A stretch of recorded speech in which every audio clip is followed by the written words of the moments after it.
Like there was nothing that would allude to this being my life.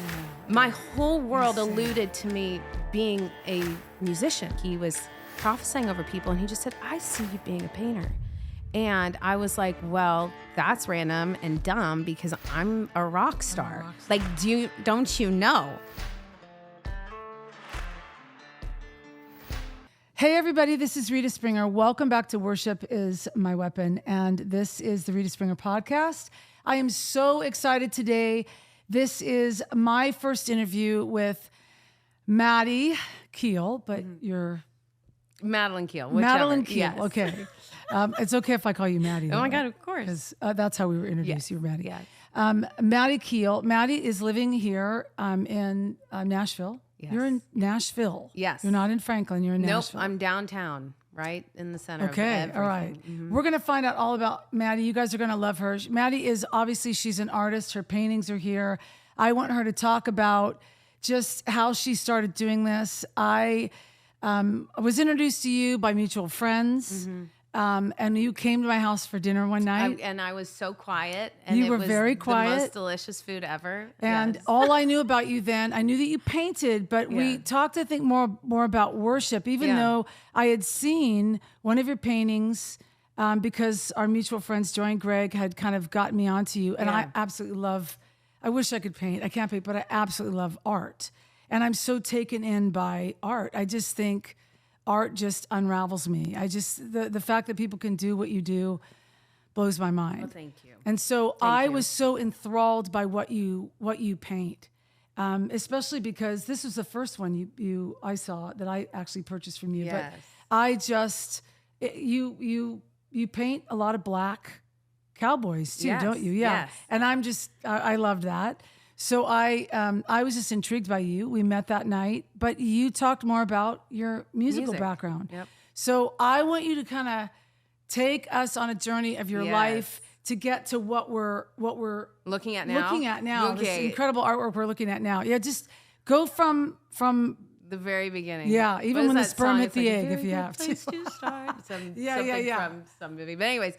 No, it's funny. I had no idea this is where I would be. I mean, and I think if anything, that it's been one of the coolest gifts to experience something like this. And from the background I came from. Anyways, so I'm from California. Yep.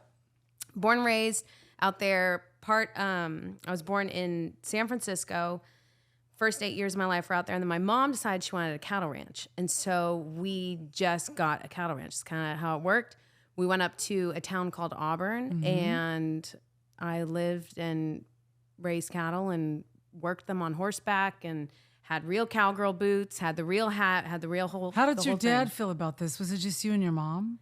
No. So I have 2 other siblings. Okay. And my brother, Josh, my sister, Mia, and my dad, and he loved it, but he was a computer engineer. So he was in and out of San Francisco and traveling and doing that. Did you raise cattle for beef or did you raise cattle to sell? How was your mom doing that? So she wanted to raise cattle for beef. And so it was a working cattle ranch. And we sold to a ranch called Nyman Ranch, which is all really yummy grass-fed meat. And so, it was a whole production. Is she still out there doing that? No. Okay. No. We've changed. Okay. We've changed the whole vibe. That's a lot to do. Okay. So she's, now she's living in Grass Valley, really pretty place. But anyways, so grew up riding horses, working with cows, working in the whole Western atmosphere since I was little. And I also, when I was 6 years old, I just became super obsessed with art. Wow. And I would draw, I would paint, I would paint horses all the time. And my mom saw that I just loved it so much. So I had my first and only art class in this little studio in downtown Auburn and didn't think much about it and just kind of always had this little tiny feeling in my heart I wanted to be a painter one day. Wow. And I remember even the feeling as a little girl, I had so much joy from it. And then I was probably about 12 years old when it stopped becoming cool to paint or to specifically paint horses. Okay. I was horse girl, let's be honest, not a very cool trait. And so I just said, all right, I'm going to stop painting And I stopped, and I didn't sketch. I didn't do anything. And I didn't actually pick a paintbrush up till I was about 22 years old. Wow. I had done a drawing of my friend Courtney, and I had, done this sketch, and this guy that I had a crush on, his name was Tom, and he was like, that's a terrible drawing. Oh, gosh. And I was like, oh my gosh, I'm the worst human being. Whatever. My sweet little 12-year-old brain just spun it. And I was like, never again. I'm not painting. Yeah. I stopped riding horses Wow. a few years after that. And just let go of that creative energy. And so then picking it back up at 22 was a really cool thing, but it was nothing like this. That's the other fun part. At 22 though, I mean, at that age, at a young age, did you know what you were doing? No. Because you're saying those are the only art lessons that you ever had. Truthfully, yeah. So you pick it back up at 22, and how do you end up painting like this? You don't, because I didn't. It was not, I don't know. I have always had a natural gift with art and with drawing, but nothing like this. I mean, these paintings that, you see here, that only started maybe a year and a half ago. That's crazy. It is crazy. And I really equate it to, I let go of music because I had been pursuing music for years, and I had been pursuing this dream, and, You kind of wanted to do worship too, didn't you? Well, I did, but I really wanted to be rock and roll. I loved worship, but I moved down to LA when I was 18 to go to a music school down there that transferred into Berklee College of Music. And I had only started, we gotta kind of go backwards a little bit. So the music side of me started when I was about 17. Okay. And I remember I was a senior in high school, or maybe a junior in high school, so 16, 17. And I took a guitar lesson, and I was obsessed. I was just like, this is the best thing ever. I understood it. I went home that day. I wrote my first song. I could probably still sing it right now. It's adorable. And I came to school, I think earlier or later that week, and someone had a guitar, and I was sitting in a hallway, and I just was playing and singing, and one of the most popular girls walks by or whatever.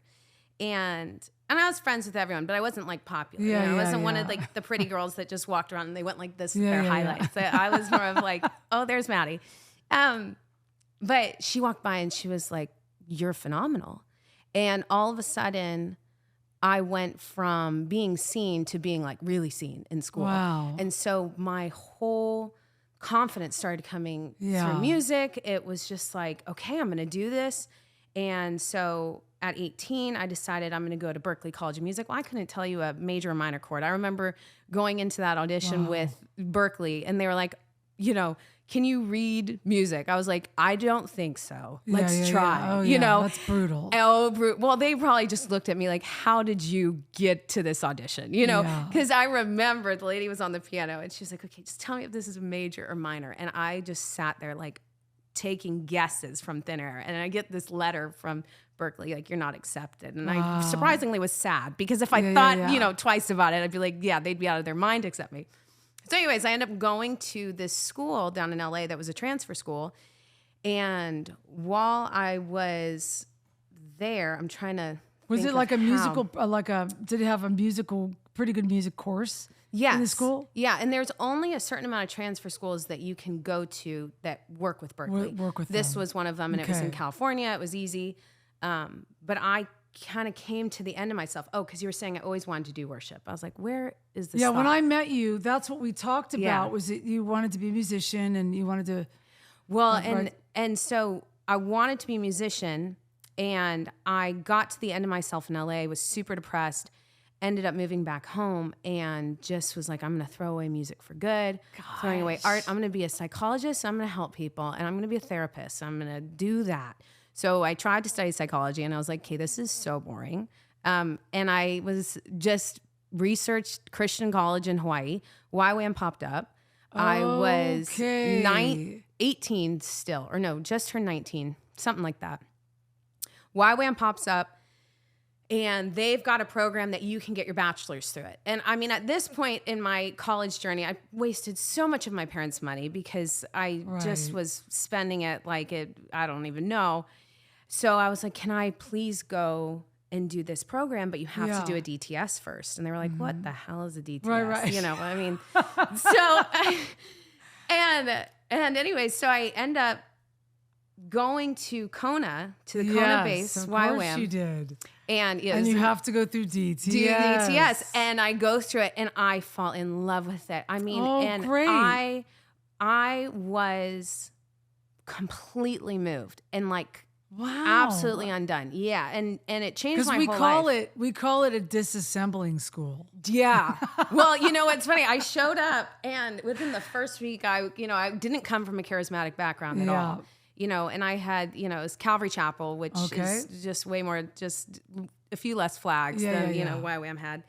And so I remember my first week at DTS, I was like, where the heck did I just, where did I sign up for? And then when you start seeing like God move and these incredible things, you're just like, I can't deny this. Right. And so I was so marked, and I ended up after DTS, was home for 10 days and then got in the car and went and did Bethel's worship school. Wow. And I was there for a month and a half when it was the original worship school. It wasn't like the 3-week thing or something. And I had never heard of Bethel. And so everything, my whole world opened up to like a whole new world. I mean, it was just alive, organic. I'd always been super passionate, about, anyways, and stop me if I'm getting too much into this side of the story. But okay, you must have been up there like with the Gretzinger and Amanda before Cook she was. Okay, when she, I remember I went to a skating. They did like some sort of like skate rink party, and she was dating some guy that I thought was really cute at the time. And I remember being like, oh, he's cute. And then I saw she was dating him. I was like, wow, okay, there goes my shot. And Chris Kilala was there. Oh, I think I'm saying his name wrong. No, right? You're saying his name right. I always am thinking I'm saying it wrong. So I was at, skating rink, Chris Kilala, just everything. So my world was just opening up to all these things. And I remember, thank God for Bethel, because at this point, I had totally forgotten music. So how I even got to Bethel for the worship school was through YWAM. Some person at some open mic that was happening was like, you need to lead worship. And I was like, I can't do that, blah, blah, blah. I'd probably never even really, I've never considered it at the time anyways, And I was like, okay, well, if I'm going to do music, I'm going to do like Christian music. I'm just going to, do it. But then when I get to Bethel and they're like, honey, we need rock stars. I was like, I want to be a rock star. Like, I want to do that. That sounds really fun. And I remember Brian Johnson and Jeremy Riddle, they were doing some sort of like songwriters like thing where we had to bring our songs to them. Yeah. And I brought one of my songs. No, it was so good. Okay. They loved it. And Brian was like, you need to stay and I'll help you write the rest of it. And I never did it.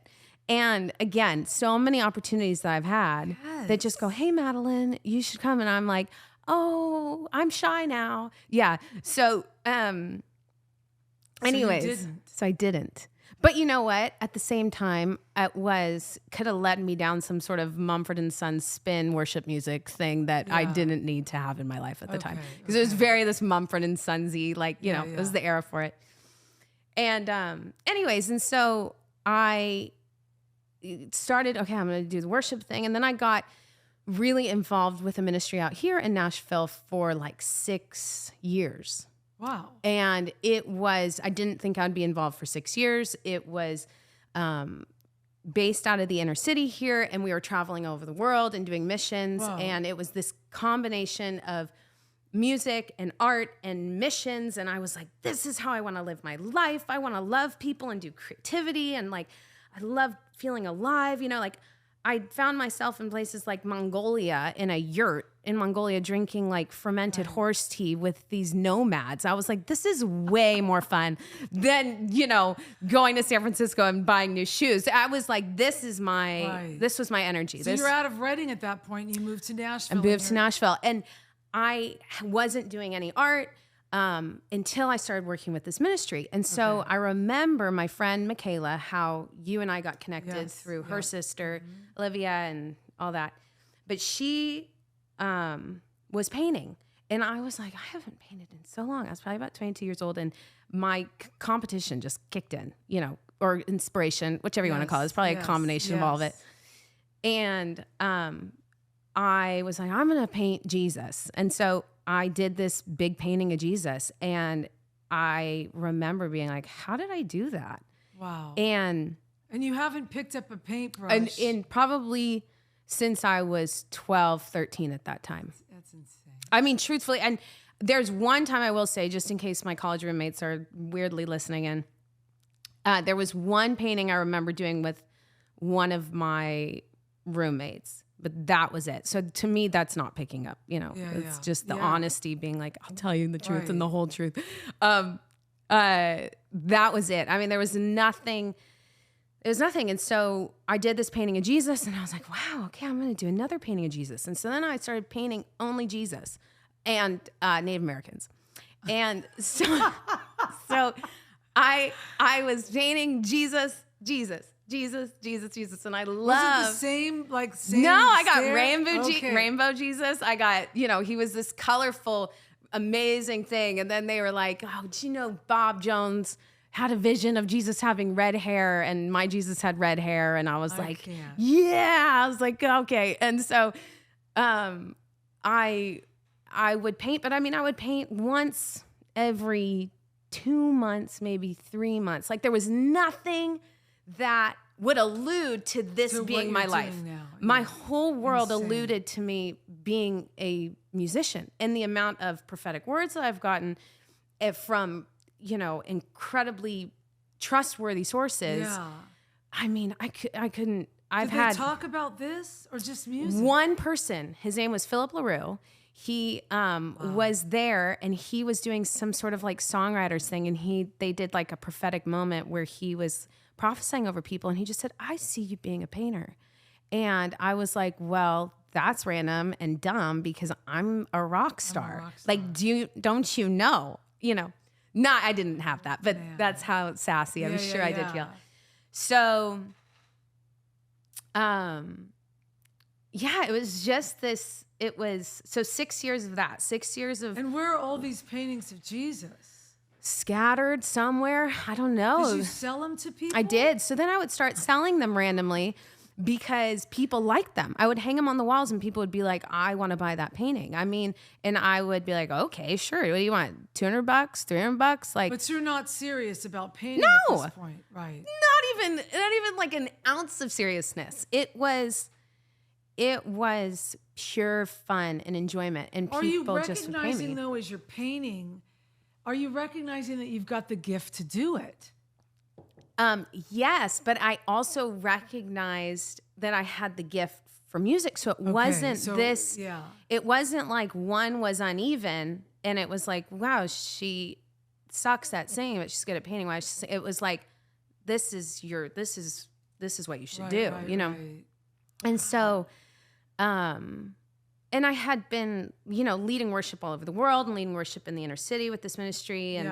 And I mean, going into maximum security prisons to do worship, going and doing this. So it was such a cool time because, it was such an interesting time because ministry is wonderful and people are also people. And there's a lot of things that get mixed up. But the thing that I took from that and my whole experience there that I think translates into my art and into hopefully what I can continue to do is how important people are. And I just fell in love with humanity, and my creativity kind of just meshed into that. Wow. And so, and just doing missions and getting outside of, like, they were really big into, the nameless, faceless thing. And so it was just like,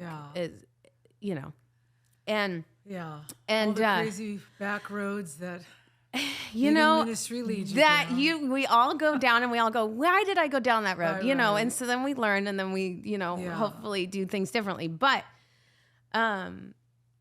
so I just kind of was in the dark. It was cool to be hidden. It was like this is cool, you know. And I got to 26 years old and I was like, I feel like I'm wasting my life. Wow. And I was at a Chance the Rapper concert at Bonnaroo. And he came out on stage and I had been doing prophetic art. Oh, I did prophetic face paint on people. It was this whole thing. It was so fun. And we had this huge Jesus tent set up at Bonnaroo. And I remember... You're still with this ministry? Still at this ministry. Okay. So it's 26 years old. Okay. I'd been there since I was 20. Okay, that's a long time. Okay, it's a lot of developmental years. And I was at this... We had this huge Jesus tent at Bonnaroo where the whole like city of Nashville came in together to love Bonnaroo. It was awesome. And I did the prophetic face paint where I would have people come and they'd sit down and I go, okay, the face painting's free, but the trade is that I get to tell you what I feel like God wants to tell you. Oh gosh. So cool. So I've had like grown men just like weeping in my arms. Wow. I mean, stories upon stories of sitting down with people. What would you face paint on him? Like really pretty war paint. And so I would ask God, like, what colors to choose. I mean, down to the point where I was walking in a very, like, interesting prophetic, you know, when you love people and when your intention is to connect with the person in front of you, you're automatically prophetic. You know what I mean? Like, I feel like God just is attracted to that. So it was... How beautiful. I've never heard of anybody doing this, so this is, like, stunning to me. Well, it was really... It was... And it kept me... Moments like that kept me in ministry for a very long time. Because it was worth it. Because that's just connected to Christ right there. Gosh, and you're feeling... I mean, it's a high that you just don't feel. And... I mean, so like I remember this one time, this woman came and sat down in front of me at this tent, and I'll get back to Chance the Rapper. And she sat down in front of me, and I said, okay, this is the thing I'm gonna ask God what he thinks about you. And she was like, you know, whatever. And or what colors he wants to paint on your face. That's what I said.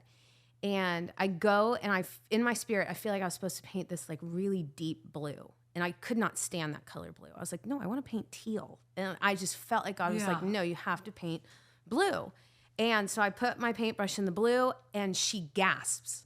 And she was like, oh my gosh, I felt like you were going to choose that color. My best friend just died 3 months ago and that was his favorite color. And she just starts weeping. So instantly I'm sitting with this girl and we are, you know, I'm covered in face paint and fake piercings. It's Bonnaroo, right? Like you can't go there with like, you know, a bonnet, you know? And so here we are, we're sitting down. It's probably like 11:30 at night crying and like, you know, giving her the counsel that I can about helping her through the loss of the best friend. And, you know, praying for her and the whole thing and then painting her face and she leaves. So people, I mean, I probably painted 250 faces that weekend. Gosh. So to Chance the Rapper, I ended the time with going to this Chance the Rapper concert and he steps out on stage and he starts singing like the song praises go up, blessings come down, whatever.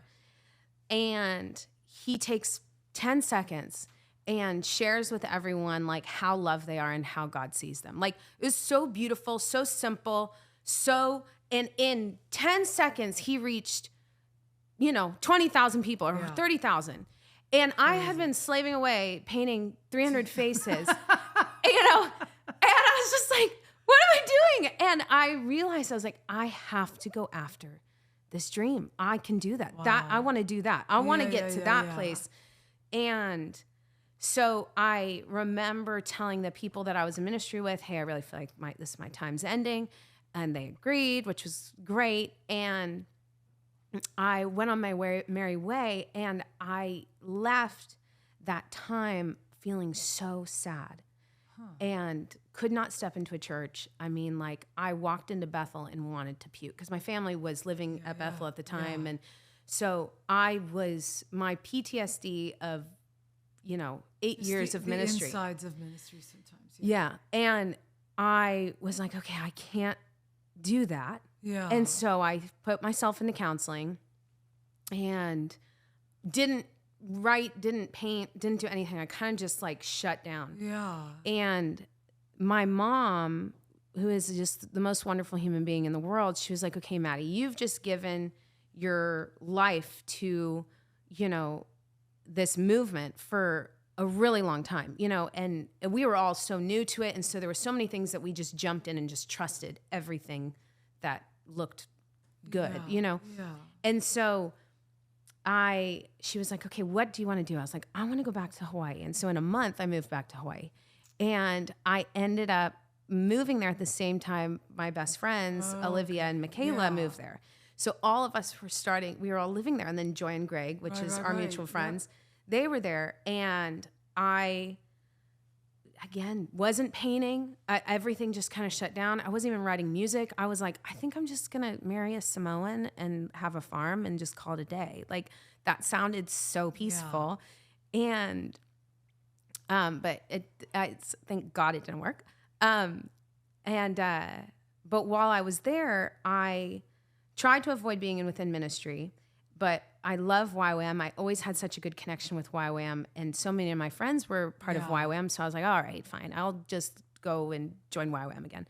So I ended up doing just some like backup singing stuff, and Aaron Barker. I know Aaron. Phenomenal human being. Yeah. That man is amazing. Like, shout out to Aaron. He brought so much healing in my life because all of a sudden it wasn't okay, tell me all the wrong things that you've done in your life so that we can judge you to see if you're okay enough to be a part of our club. Yes. That wasn't the energy I was getting there. It was like, okay, Maddie, we see you. We want to bring you in. And in the midst of being brought so much healing. It was completely different.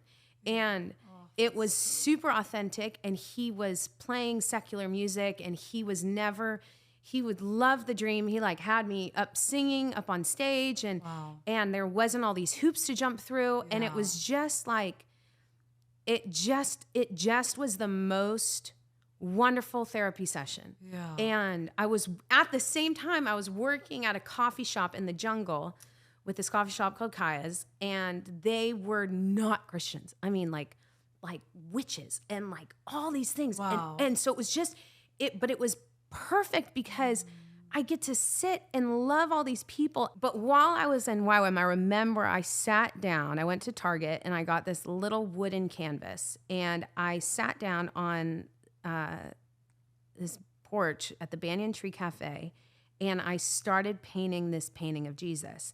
And I painted him, and I painted the world like etched into his face. And I remember people showing up being like, where the heck did this come from? Like, and so then I was like, well, let me do prophetic art on stage. And so then they would put me off to the side, and I would be painting during worship. You were feeling in the atmosphere? I was feeling it. It's usually Jesus. It was kind of like my thing. I'd been painting Jesus, Native Americans. Okay, we got to always have a blend.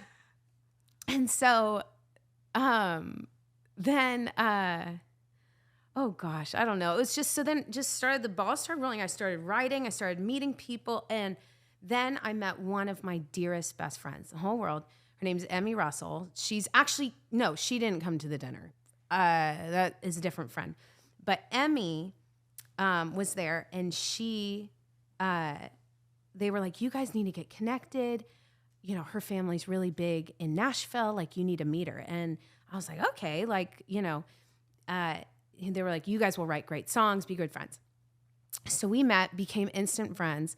And she was like, yeah, well, I've been involved in music, super humble, super sweet.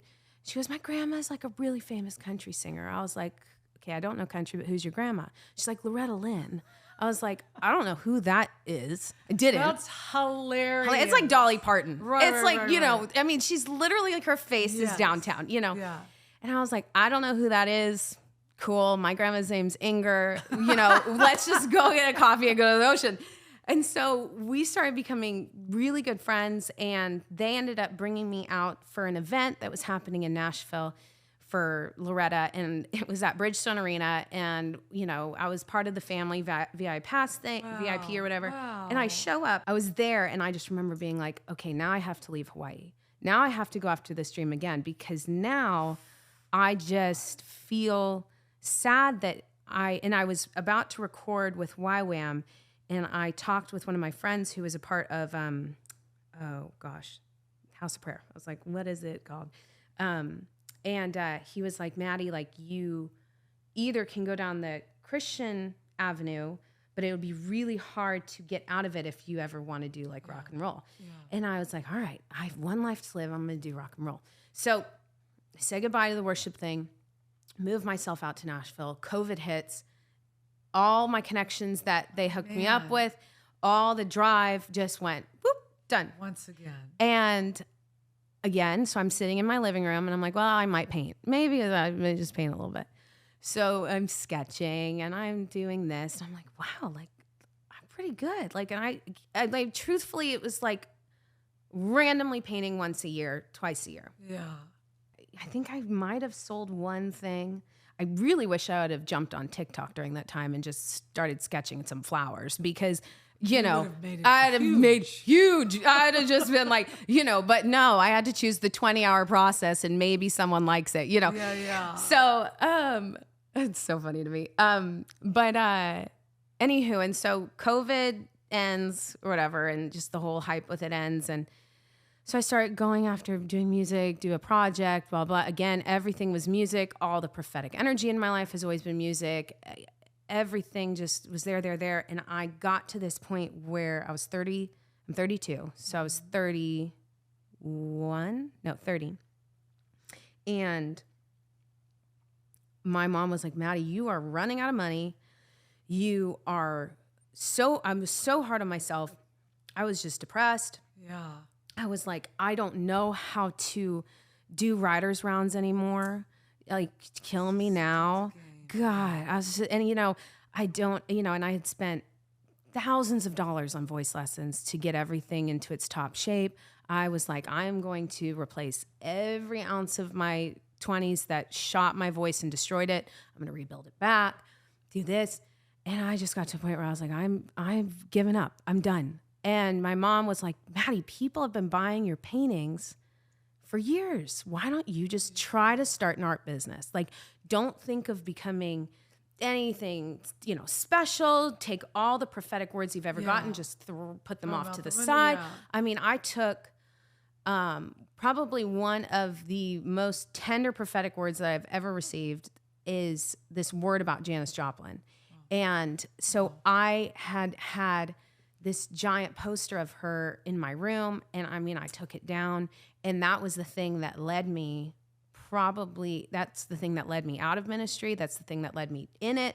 That's the thing that led me out of Hawaii. It was all like the whole story behind that. Would love to unpack it one day because it's also so confusing.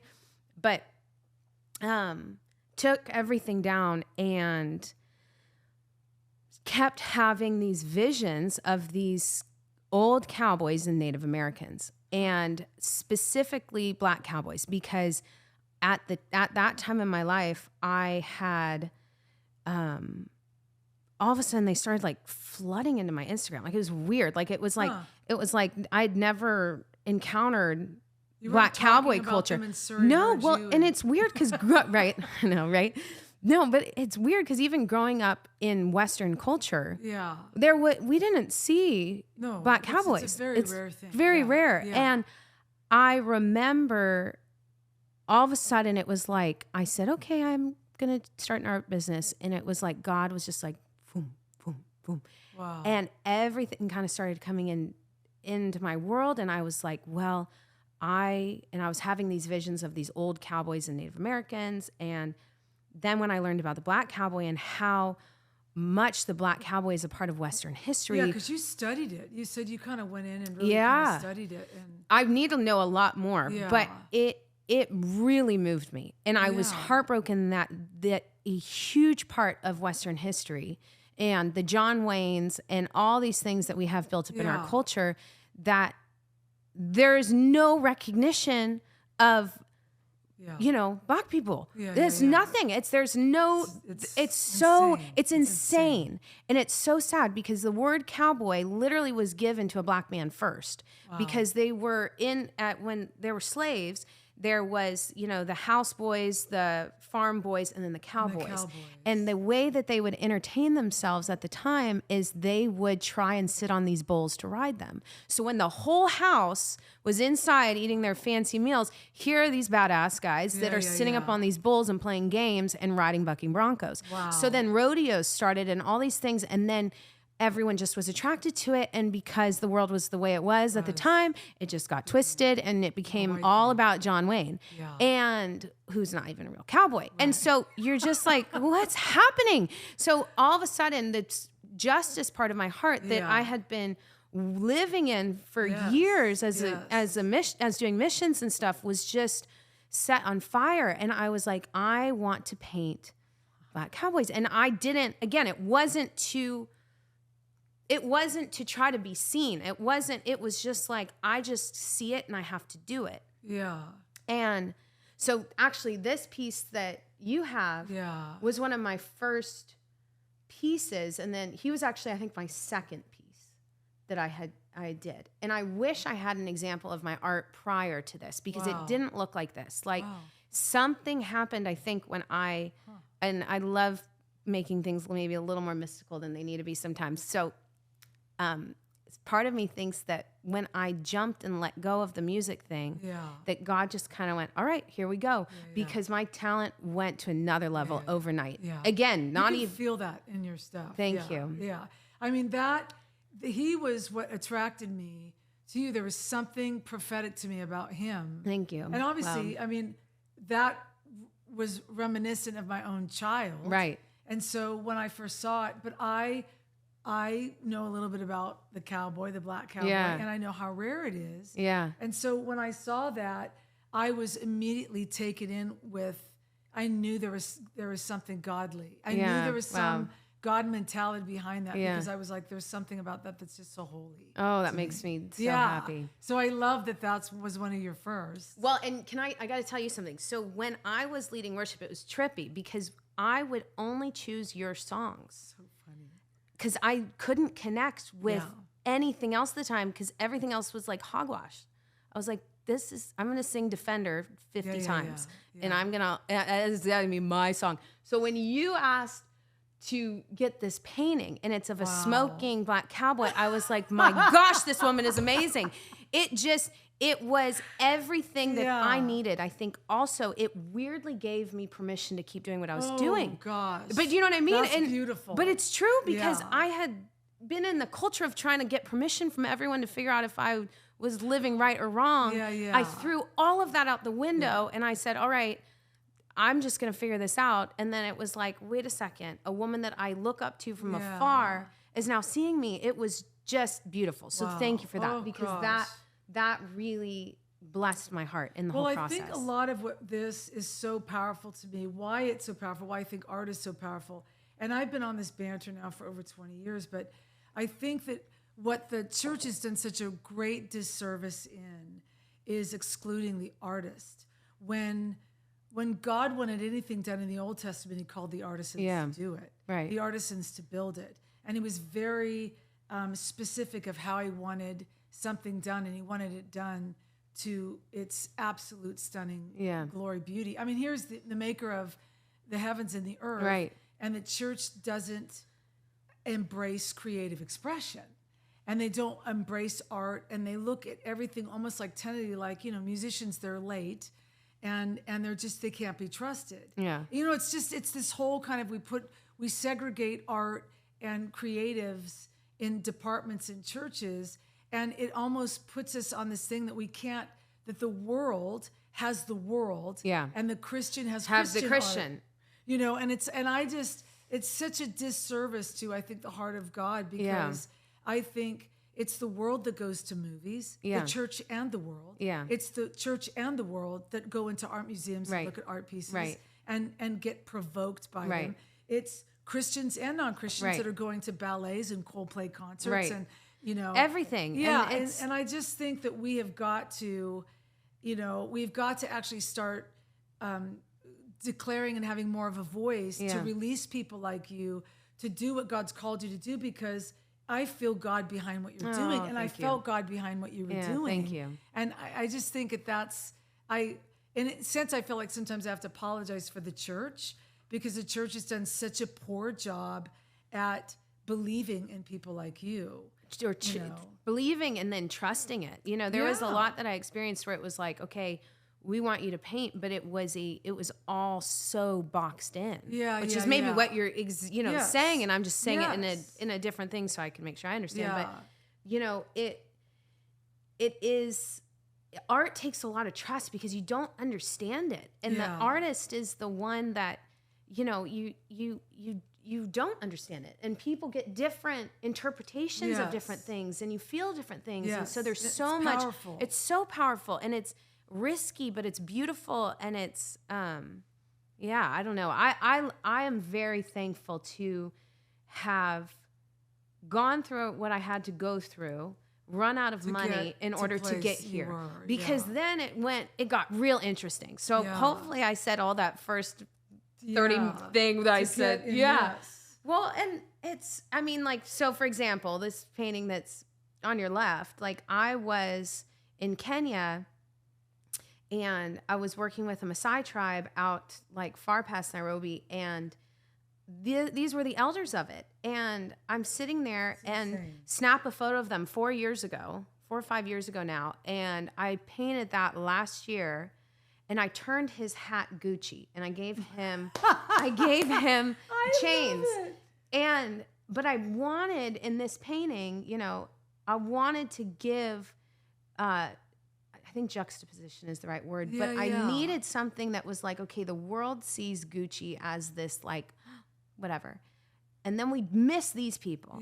So what happens when the people that we miss start wearing these things, like saying like, hey, you're not seeing your world correctly if all you can see is this brand instead of these humans that are just, badasses, and, so it's been really cool to watch as I've jumped into art, where the social justice thing comes into play, but then also just the pure, like the Snoop piece, which is iconic. It's amazing. I am so thankful. Did I ever think I would paint Snoop Dogg? No. Yeah, and what prompted that? Oh my God, his favorite story. So I was driving down 8th Avenue in Nashville, and at this point I had been, on the whole painting Black Cowboys and Native Americans and sharing their story and wanting to paint true history of the West, that whole thing. And I was driving down 8th Avenue. I was listening to Snoop's newest record. I don't think it's new right now, but at the time it was new, and it was the Coming Back track. And it was like, I don't know, maybe they'll play it or something, but so good. And I just remember instantly having this vision of him as a cowboy. And I was like, I have to paint him as a cowboy. And I knew it. And it chills over my whole body. And I had to leave for a month. I was going on a trip, and I was like so anxious the whole time. I was sailing in Greece. Okay, I'm going to say it because I could only think about coming back to the studio and painting Snoop. Wow. And who does that? A psycho. That's what he does. An artist. There we go. And so I come back to, good old Tennessee, and I get in the studio and I start painting Snoop. And I was talking to this guy at the time, and I sent him a photo of the Snoop piece, and he didn't respond. And I was like, okay, well, that's like so rude. So I reached out again. I think I said, hey, did you see that Snoop piece I'm working on? He goes, yeah, it's good. It doesn't really look like Snoop though. And I was like, well, just so you know, I did start over on it, and so I'll send you the new updated version, because I did agree. The first thing I did, I was like, who's this?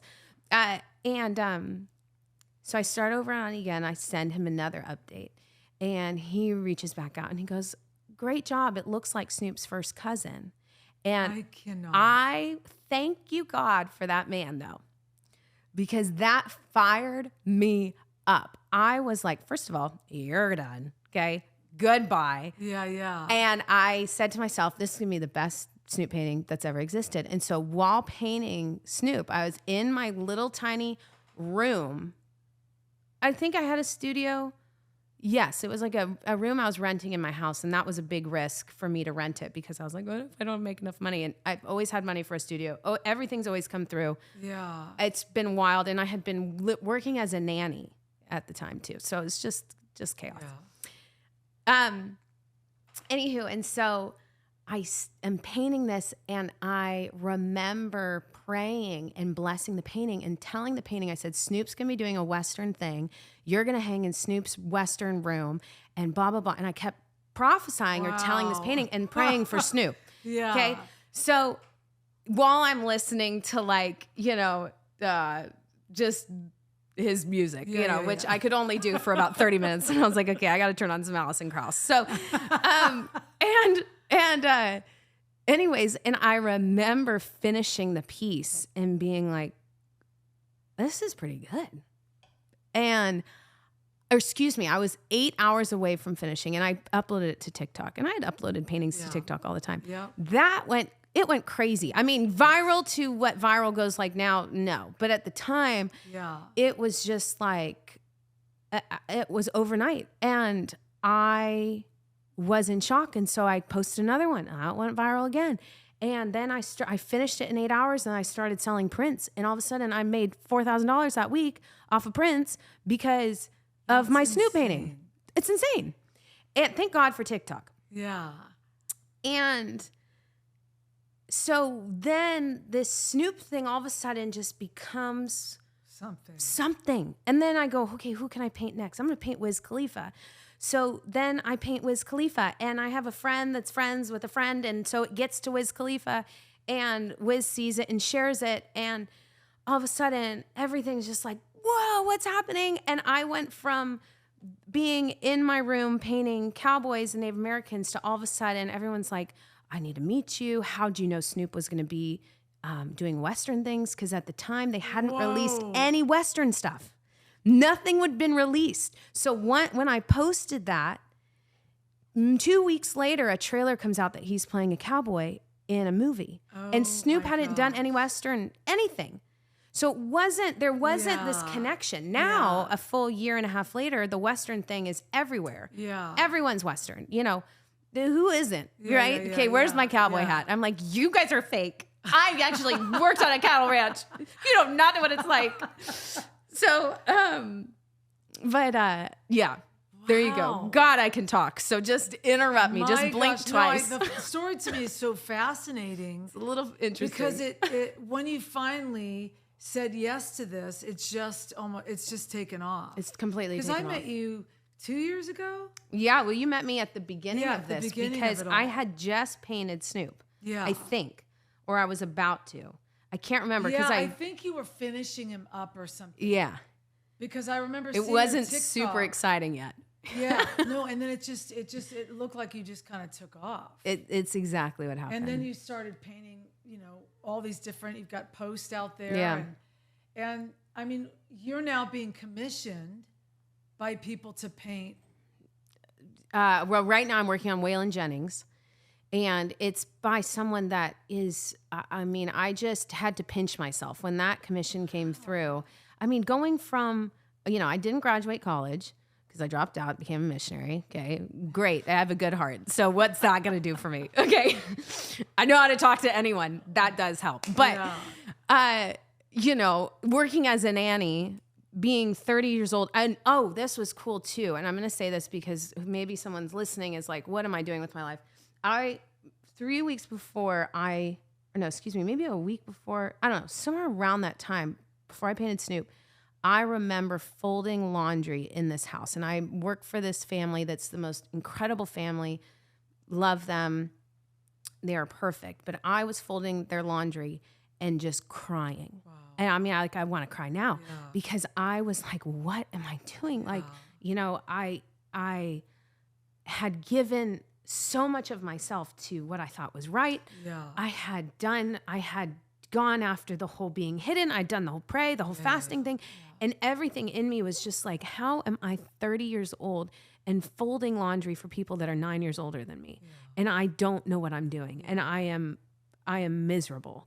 And I got so low, and my mom, thank God for good moms. She was just like, Maddie, like something good's coming. And I painted Snoop like a month later. I mean, it makes me want to cry.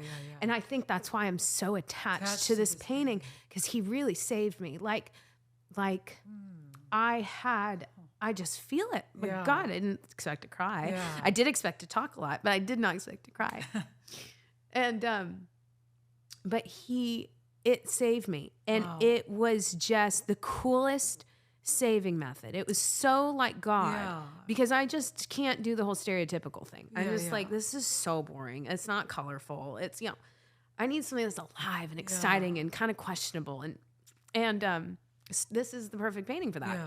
I mean, because you've had opportunity to sell that. Oh yeah.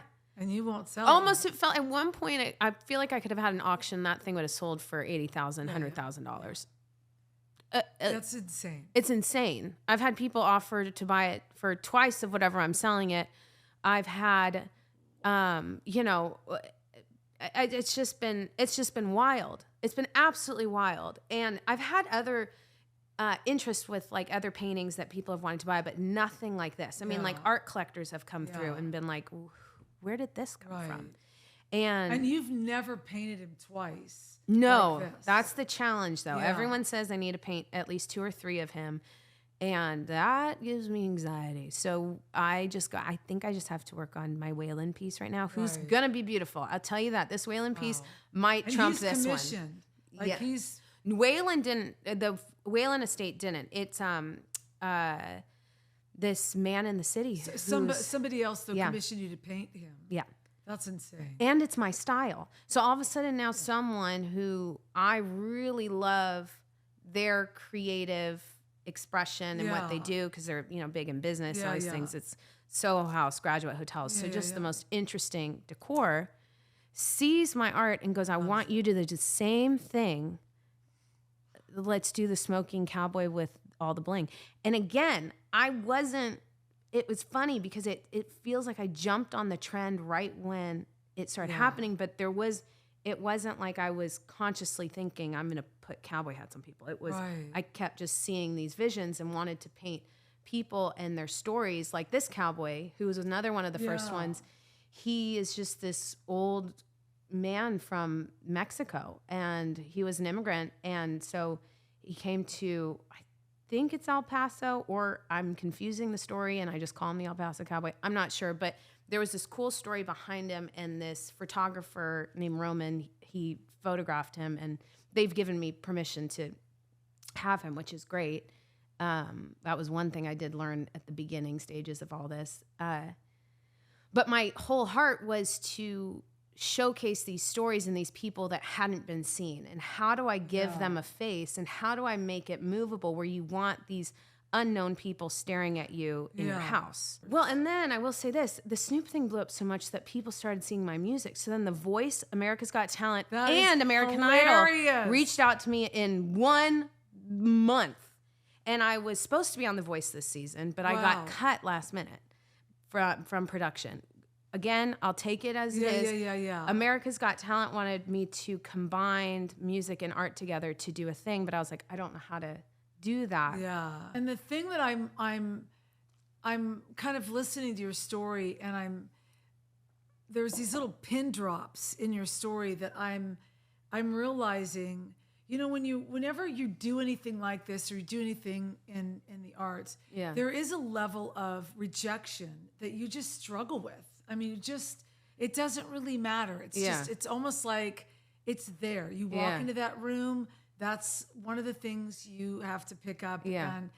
But you talked a lot about that first initial 12 years old, you laid it down because somebody said that's not a very good painting. Yeah. And it's almost as if you have been on this road where you have almost had to level up to the kind of rejection that you get. Yeah, maybe so. Everywhere that's a good point. Whatever you do, like whether it's in music or it's in, there is a level of this rejection. And here you are. The fascinating thing to me about you is that you have always been a person that sees people, a person that desires to see the inner workings and the beauty of people. And it's where the Lord puts you in ministry. Yeah. And even in the ins and outs of how people that are trying to show off Jesus and staff and in organizations that don't really do a great job at that end up causing us to take different trail roads and different things. But the grace and mercy of the Lord is always to kind of like weave us back to where it is we're supposed to be. But it's almost as if you've had to walk out the bout of rejection that you still, because we were talking downstairs a little bit about just, you know, that's still something that you have to almost like deal with, especially when you're doing something to this caliber. Now you've got the world watching you. The attention. And it's like, it's this doesn't get easier. This gets harder. Yeah. Even though it's so profound how the Lord stepped in and said, hey, this is what I've got on you right now. Yeah. Doesn't mean that he's excluding the music, obviously. Right. Because I almost think, I wonder what the next 6 to 10 years is going to hold for you in all of that regard. But that you would feel the fulfillment and actually perhaps maybe master the rejection. Yeah, mastering rejection is difficult. My goodness. Yeah, because there's perfectionism on what you do. Yeah. And it's different than, this to me is different than me wanting to sing really good. Yeah. You can get so used to that you're like, I don't worry about it when I get up on stage and sing. But this, like even talking to you, when we were kind of talking back and forth about some of your work, and then I remember you said, oh, no, I threw him away. Oh, you were like, don't you ever. I was like, where is that painting? And you're like, oh, I hate it. So I threw it away. Trash. And literally, I just sat there for the, and I just was like, I need a slapper. I felt like my heart was breaking into a million pieces. Oh. Because for you, the perfectionism, because it's detail, right? Yeah. This is such detail. And it's not just, like I even listened to how the prophetically, like the hats. Yeah. Like how prophetic these hats are in these paintings that people probably, they won't even know unless you were to talk about the hats. But just how that even caught me as you were saying, I'm like, oh my gosh, this is so much deeper than it really is, and so much more. There's so much value placed on what you're doing. Yeah. But you almost have to keep yourself in check with all of the humanistic things that you get caught in the wheel of your humanity of, it's not perfect enough, throw it in the trash. Yeah. It's not, when actually some of that imperfection is stunning. Well, it's what, and it's funny because a lot of people have said, he doesn't seem finished, but I'm like, this is the place that I connected with him on. Yeah. You know what I mean? So it is interesting where it's like, I do. And I have to, like, on one of the most recent paintings that have really challenged me is I did one of Tupac, and I was so excited for this piece of Tupac. I mean, I couldn't sleep. I was like, this is going to be the next Snoop, and letting go of that feels like a hit song. It's like, gosh, I've had one hit song. I want to do another. And then you're like, it didn't work. Yeah. Okay, I got to do another. Okay, that one didn't work. Okay, wait. There's one painting I did do that has done well. It's of Snoop and Martha Stewart. That one's pretty fun. Yeah. Now, do you still have that? Yeah. That one's in California.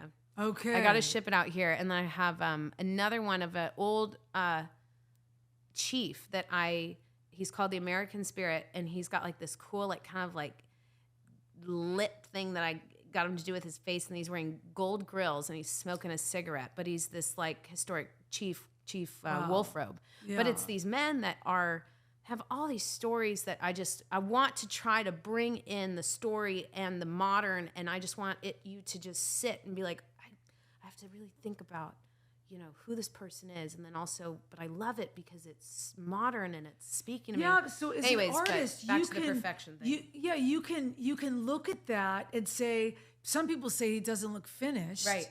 But you're like, but that's the beauty of it. That's the beauty of it. That's the beauty of it. So how as an artist are you taming those places in yourself that really almost like grind and aren't like it's not where you want to be. You don't want to be that picky about it. You don't want to overthink it. You don't want to like become a perfectionist. It's hard. Yeah, like it's really hard too, because also the vision that I have for it is I am so attracted to these very old school, moody portraits, like very Renaissance-y. Yeah. And so for me, when I have these visions of what I want my art to look like I know that I can make it happen. That was the first thing that I started learning when I started painting this in, when I really picked up a paintbrush and did my first Native American man, and I challenged myself to paint a full face. Yeah. I could see where my potential was, because I had never done a painting like that before in my life. And I was like, all right. So then when I painted him, I remember he looked crazy, and I was like, yeah. Nope. There's two different painters happening here, so I'm going to throw that canvas away. Oh, God, I can't. It's fine. Just shush. Shush. And I picked it up, but then he came out. But the problem is, so I think there's a double-sided coin, because there is something that I do have to let it go, like this last painting with Tupac. Yes. I spent so much time on him. I mean, that poor man has had turpentine on him. He's had a hose. He's had a sanding brush. He's had everything. And I still can't get to this place where I'm happy with him. Why? Like, where is that? Well, but this is the double-sided coin, because I know what I'm capable of. And so the challenge to answer the humanity part of like wrestling with the perfectionism thing, he's really helped me, because I slowed down. I just go, okay, I'm just going to let him be exactly where he is. And I put him up on my mantle, and he sits there, this giant 5-foot painting, 5 foot by 5 of Tupac and smoking. Anybody that would come in would be like, holy God in heaven. Exactly. They love it. But I am also like, okay, wait, I know that I can nail it. I know that I can nail it where I feel like I can nail it. You know what I mean? Is that a God place in you, or is that you proving to yourself that you're all the things that God's already told you are? Okay, you're going to have to say that one more time.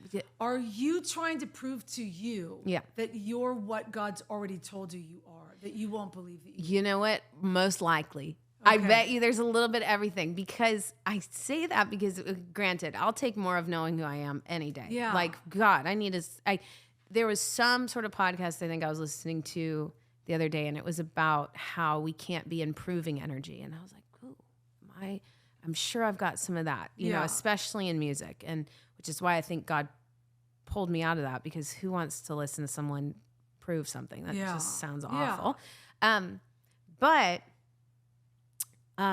So I do think that there is that where I need to lean into just the knowing of who I am. But I also think that I wouldn't, I restarted him. And then the second time I found the gold. But I think that's also, again, it's because I know what I'm capable of. So I think it's just being sensitive to, okay, when am I supposed to reset? Or when am I supposed to just lean in and allowing it to be?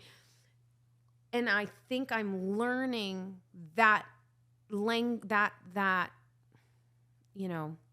I'm learning about that right now. And like this next piece I'm doing of Waylon, or the piece prior to it, I was really nervous about, because it's for this beautiful, beautiful family, world famous neurological doctor, Dr. Malillo, so wonderful, just everything about them. And they commissioned me to do a painting of him as a cowboy smoking a cigar. And I was just like, gosh, I really want it to be good, but I'm going to let go of the fear of it not being what I think it needs to be. Yeah. And that thing turned out exactly how I thought it was going to be. So in a positive way, okay. It was beautiful. It was probably one of my favorite paintings I've done yet. Wow, and so then when this Waylon piece is now in my lap, my trick right now, and the thing that I'm challenging myself in, is just to slow down. I get so excited.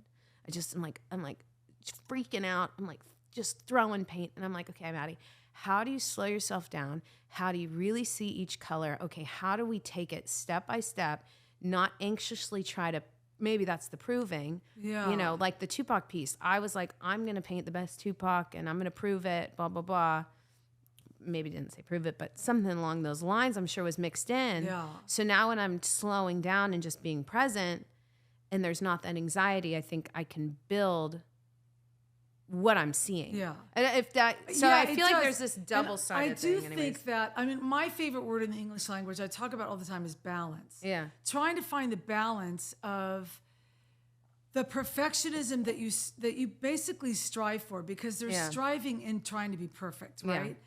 And then there's natural lean into what the Lord has already told you are. Yeah. So, and obviously I'm not an artist, so the detail that you're dealing with is very constructive, intense, different than a song. But the journey of it, I think, is almost in the same thing, because we're in these perfectionist worlds of competitive, you're better than, or that's not good enough, or blah, blah, blah. And so I remember the Lord telling me once, your rejection is connected to your self-doubt.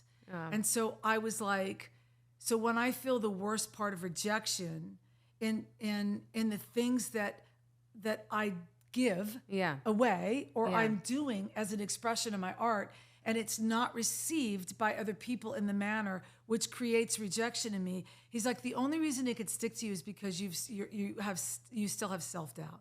There you go.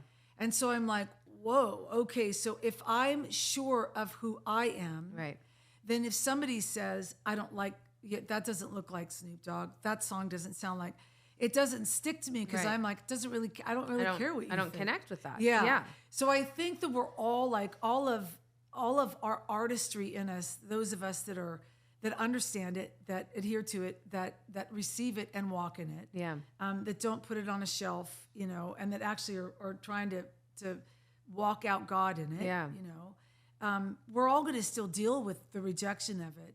But I wonder too, because there's a perfectionism on you that I'm like, what is going to happen to that girl when she gets the balance of it, and she leans in harder to the intuition of, that's not finished, because I can spiritually feel that it's not finished. I can not that this is crap, throw it away, that you find a flaw in it, and that flaw drives you to actually crumble up the piece of paper and throw it away, when I don't know that the Lord's ever wanted us to crumble up our art and throw it away. You know what I'm saying? That's why I think it just was like, no, when you said that. Because I was like, there is so much on you that in what you're painting, that to me is just, it's this beautiful natural gift that God's given you, but there's revelation in the journey of it. Yeah.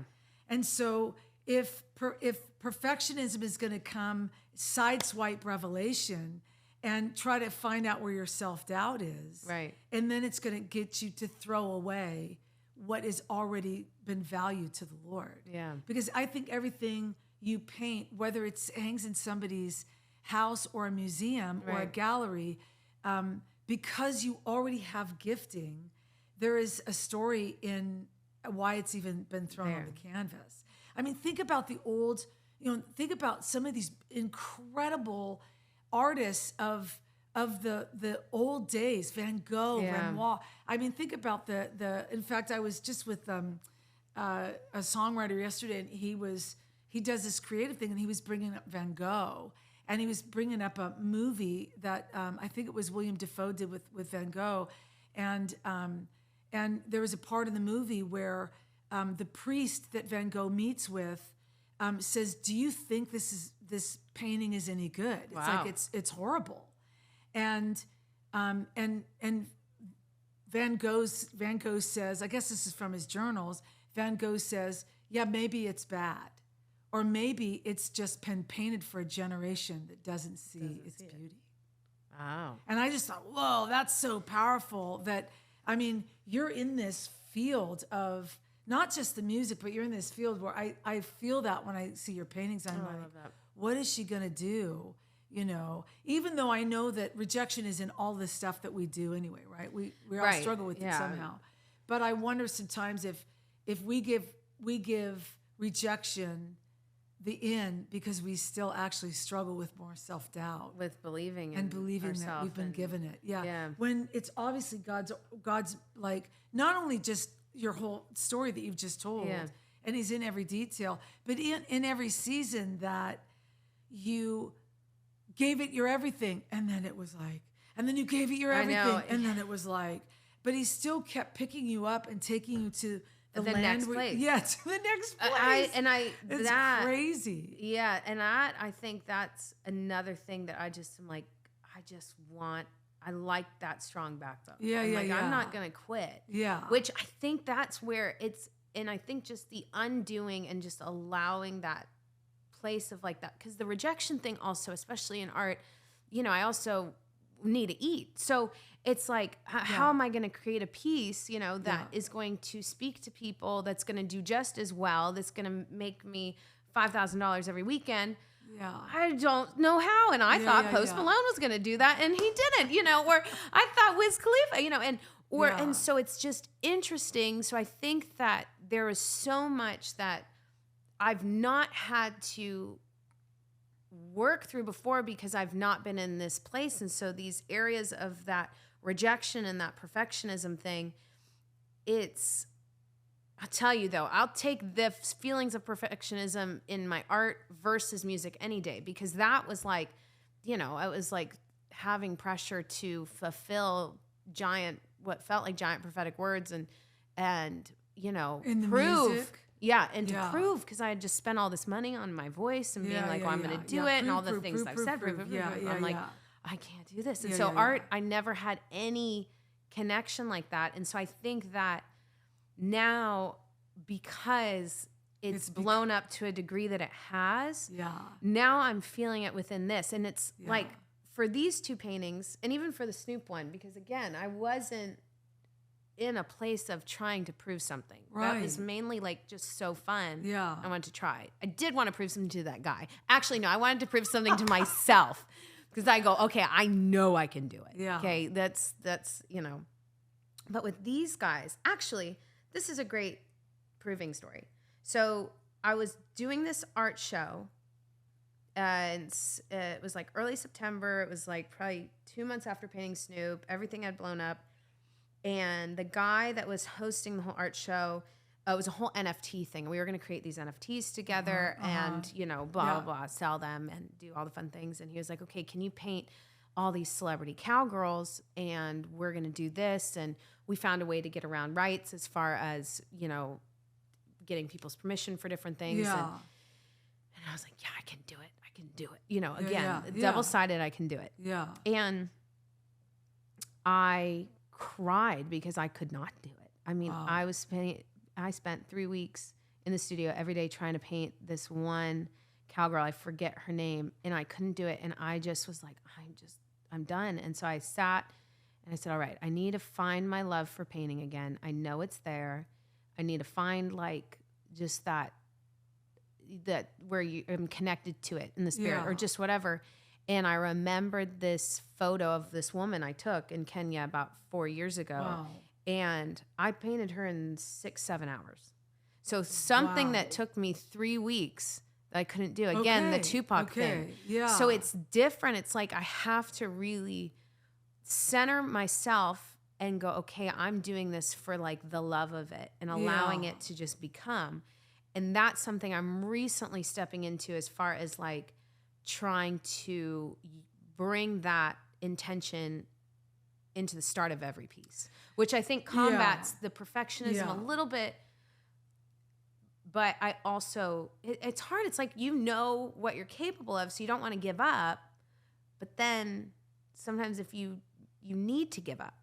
Yeah. Do you know what I mean? You need to step back. So and it's I think interesting. the longer that you do this, the more that you find a rhythm of every piece has a rhythm that you go into it with it.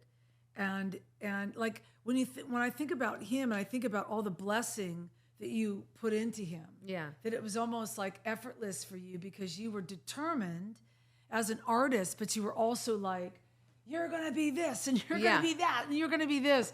And you were actually speaking life over it, which is incredible. I mean, that should encourage anybody in any sense of what they do. That, man, the stuff that can happen when we speak life into what we're doing and belief into what we're doing.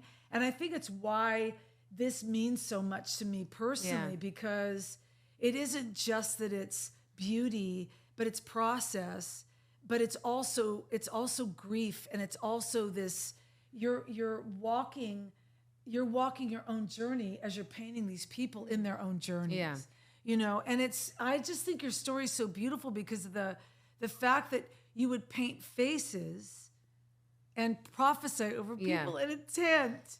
And then you're painting faces and prophesying over it. Yeah, it's just insane to me. And I wish that people who had this kind of art, like didn't feel trapped to and hindered with their own striving and their own, rejection issues and stuff like that. Because really, when you keep processing through that, I know for me, my songs get better the freer that I get. Right. Whether it's a country write, whether it's a pop write, or a worship write or whatever, I'm determined at 56. I'm like, I'll write better songs at 60. Yeah. Because my progression is not to limit myself and cast myself aside because of this, or because I guess I don't have it anymore, or I guess the favor of God is gone, or whatever.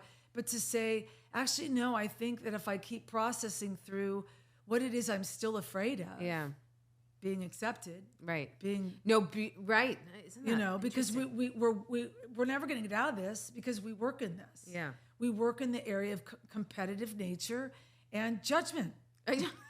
And people judgment. They're like, hey, give us your deepest, darkest secrets. Then we're going to judge you, and then we're going to decide if we want to pay you or just take everything for free. Exactly. You're like, and that's great. Why did I do this? This is the world. But it's the beauty of it is when art is attached to it. To me, it's just so powerful. Yeah.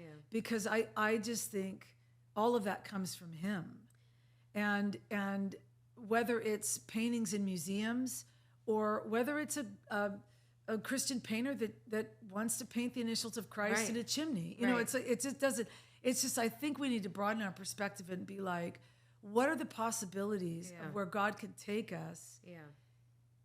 And we just get freer, and then God just gives, because I just think, Maddie, I think this is just the beginning for you. Thank you. You know what I'm saying? I just feel like that God has so much for you in the future, that the stuff that you're going to be painting in 10 years, you're going to look back on the beginning stages of this and be like, wow, if I would have been so bottled up and thought that was horrible, I would never have gotten to where I am now. Wow. And I think the world needs people like you. I could sit here and say the church needs people like you, but the reality is the world needs people like you who want to paint what the Lord wants you to paint. Yeah. Because the church will have you paint one thing, the Lord will have you paint another. A whole different thing. He'll have you paint Snoop, and everyone gets confused. And that's what I love about it, though.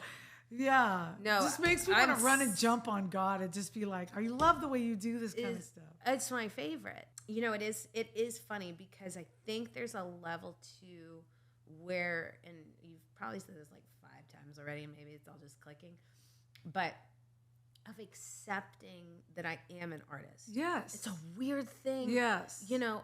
I mean, like, it's like, you look at it and you go, yeah, you can do it. And I'm like, I don't know. Yeah. Or it's just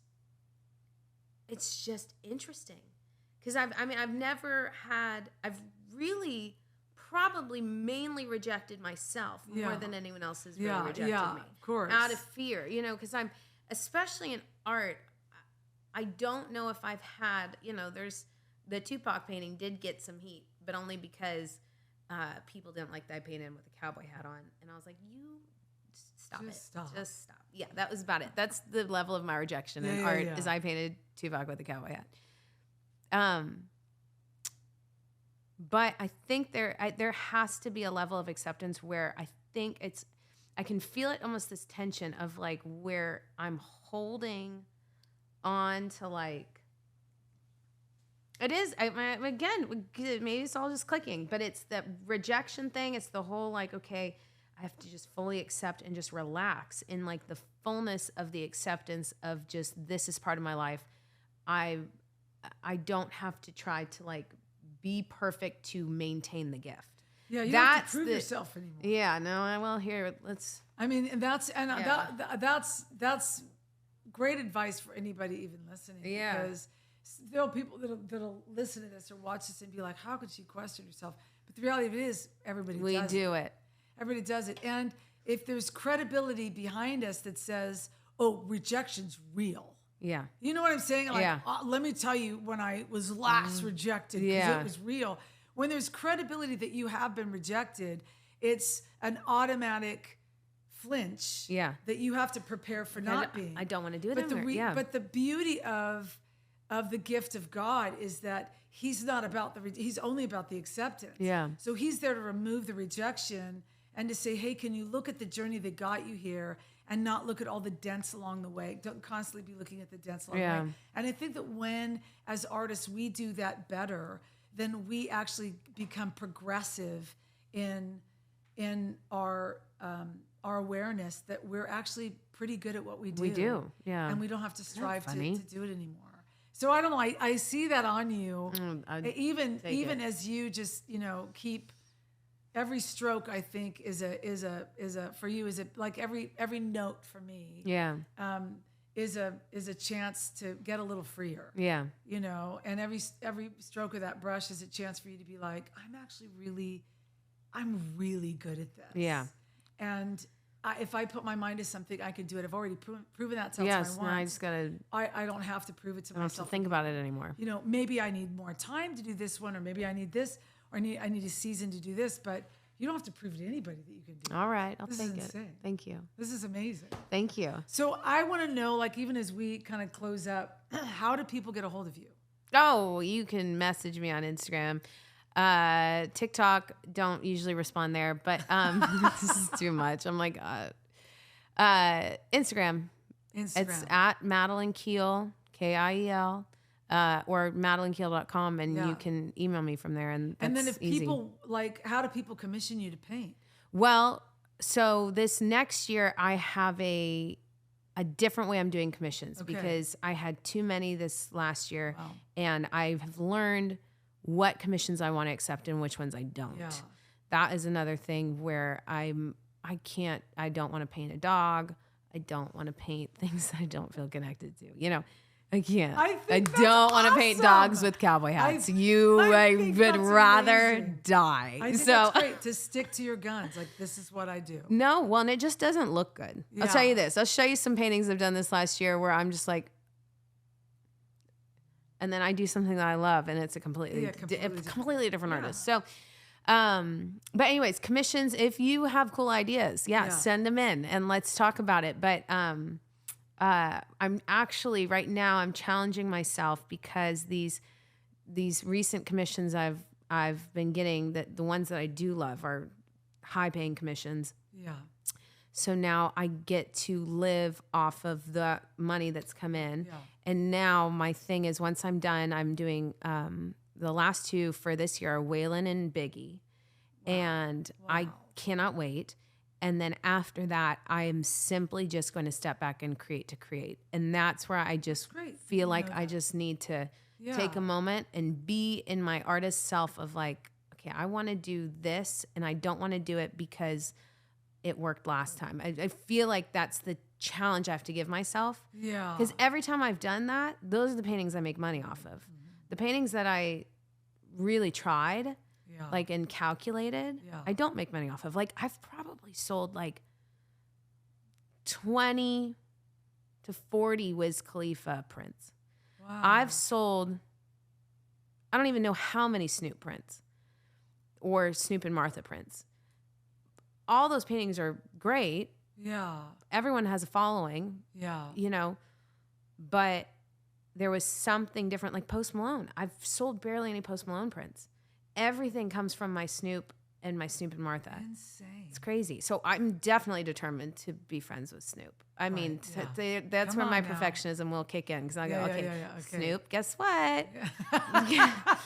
You and I. Yeah, no, that's awesome. I have to. I have to. Well, and I think it's okay for you to maybe say, not, but don't commission me if you don't have any money.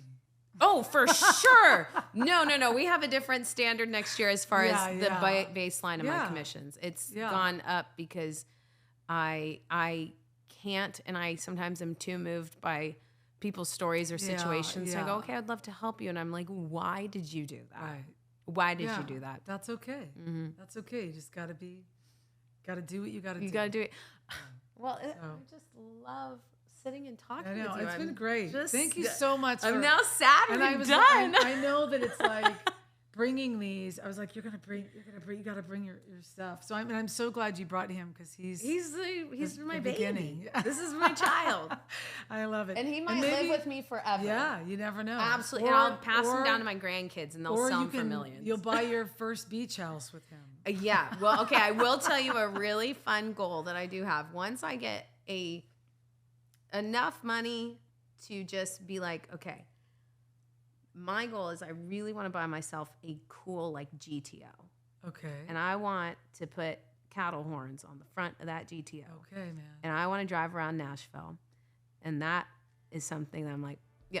Okay. If I have one life, I want a GTO and I want cattle horns on the front. And I'm going to pay for it with my painting money. So that's awesome. Cross our fingers. That's awesome. Thanks so much for coming. Oh my gosh. Thank you. Great.